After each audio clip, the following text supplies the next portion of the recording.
ओम शांती। आज 14/9/2025 ची अव्यक्त मुरली आहे।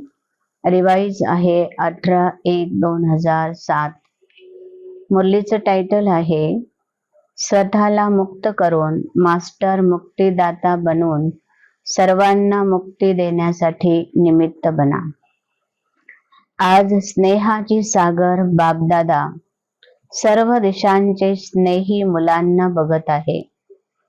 दोन प्रकारचे मुलं बघून बाबाही हर्षित होत आहे। त्यामध्ये पहिल्या प्रकारचे मुलं आहे अति प्रेमळ आणि दुसऱ्या प्रकारचे मुलं आहे फक्त प्रेमळ।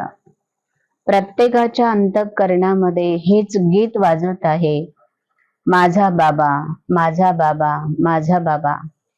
आणि बाबांच्या अंतःकरणामध्ये मुलांच्या विषयी हेच गीत गात आहेत, हेच गीत वाजत आहे, माझी प्रेमळ मुलं, माझी स्नेहाची मुलं। बाबा म्हणतात आज बाबांचा स्मृती दिवस, या निमित्ताने सर्वांच्या मनातून स्नेहाच्या आणि प्रेमाच्या लहरी बाबांपर्यंत पोहोचत आहे। बाबा म्हणतात ह्या लहरी नसून या स्नेहाच्या मोत्यांच्या माळा आहेत आणि त्या बाबांच्या गळ्यामध्ये भरभरून पडत आहेत। बाबा म्हणतात की अनेक मुलं बाबांच्या दोन्ही हातांमध्ये सामावून देखील गेलेले आहे। आज विशेष लांब लांब स्थानावरनं स्नेहाच्या विमानामध्ये बसून म्हणजे बुद्धिरूपी विमानामध्ये बसून बाबा म्हणतात अनेक मुलं वेगवेगळ्या संकटांना, वेगवेगळ्या परिस्थितीमधून, वेगवेगळ्या अडचणी पास करून बाबांपर्यंत मुलं पोहोचलेले आहे। बाबा म्हणतात हे कल्पापूर्वीचे माझे भाग्यवान मुलं आहेत, आत्म अभिमानी बनले, परमात्मा बाबांचा नशा चढला आणि परमात्मा प्राप्तीचे अधिकारी झाले। बाबा सांगतात की बाबांचा जो खजाना आहे तो माझ्या मुलांचा खजाना झालेला आहे आणि म्हणून आजचा जो दिवस आहे तो खास प्रेमाचा, स्नेहाचा आणि सर्व मुलांना अतींद्रिय सुख देण्याचा दिवस आहे। मेहनतीपासून मुक्त बनण्याचा दिवस आहे। स्नेहामध्ये मेहनत मुक्त होते, स्नेहामध्ये कोणत्याही अडचणी राहत नाही आणि जिथे मेहनत नसते तिथे फक्त स्नेह आणि स्नेहच असतो। स्नेहाच्या खातीरच सर्व मुलं मेहनतीपासून मुक्त झाले। मोहब्बत म्हणजे खुशी, खुशी खुशीने बाबांचे बनले। बाबा सांगतात की बाबा सर्व हे वर्ष जे आहे हे वर्ष बाबा सांगतात कशा रीतीने तुम्ही साजरं करणार आहे। एखादा नवीन वर्ष आलं की आपण काहीतरी नवीन पुरुषार्थाचा प्लॅन किंवा आराखडा आखतो। बाबा म्हणतात हे जे वर्ष आहे ते समस्या मुक्त, मेहनत मुक्त असं वर्ष मुलांनी साजरं करावं अशी बाबांची अपेक्षा आहे। बाबा म्हणतात मुलांना तुम्हाला विश्वामध्ये अनेक दुःखी आणि अशांत आत्मे आहेत, त्यांना मुक्त करून, कारण तुम्ही मास्टर मुक्तीचे दाता आहात, सर्वांना मुक्तीचा रास्ता दाखवण्यासाठी तुम्ही निमित्त आहात, म्हणून तुम्ही पहिला मेहनतीपासून मुक्त बना। बाबा सांगतात हा सर्वांना अनुभव करून द्या की आम्ही मुक्तिदाता आहोत। बाबांनी वतनमध्ये सर्वांच्या फाईल एकदा पाहिल्या तर बाबांनी सांगितलं प्रत्येक फाईलमध्ये प्रत्येक पेपर मुलांच्या प्रतिज्ञेचा भरलेला होता। प्रतिज्ञा पण मुलांनी अशा केलेल्या आहे की बाबांना सांगितलं की बाबा काही जरी झालं त्यासाठी काही करावं लागलं, उदाहरणार्थ आम्हाला मरावं लागेल, सहन करावं लागेल किंवा आम्हाला कुणापुढे झुकावं लागेल तर आम्ही जरूर झुकू, परंतु बाबांचं श्रीमत मात्र आम्ही कधीही उल्लंघन करणार नाही किंवा बाबांच्या आज्ञेचं आम्ही उल्लंघन करणार नाही। बाबा जे सांगतील, जसं सांगतील, बाबा आम्ही तुमच्या श्रीमतानुसार आम्ही प्रत्येक जीवनाचा पाऊल उचलो. बाबा सांगतात, जिथे तुमची हिंमत आहे त्या प्रत्येक हिंमतीच्या पावलामध्ये पद्माची कमाई आहे, जन्माची कमाई आहे. आणि असे हिंमतवान मुलं बघून बापदादा सुद्धा खूप हर्षित होतात, खुश होतात.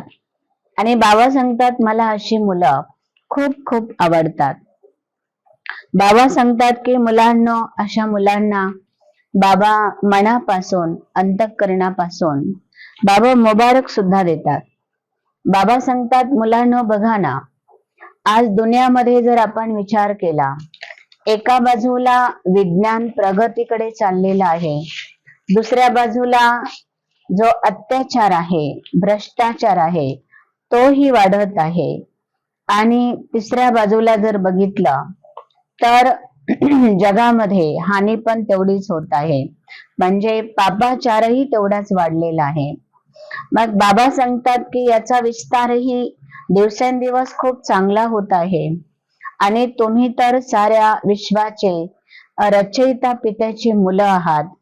मग आता बाबा सांगतात, तुम्ही प्रतिज्ञा करा की फक्त मुखाचीच सेवा नाही, किंवा मुखाची सेवा म्हणजे ती सेवा नाही, तर मनसा, वाचा, संबंध, संपर्क आणि बाबा सांगतात की सहयोग आणि स्नेहरूपी कर्मणा सेवा एकाच वेळी अनेक प्रकारची सेवा करते.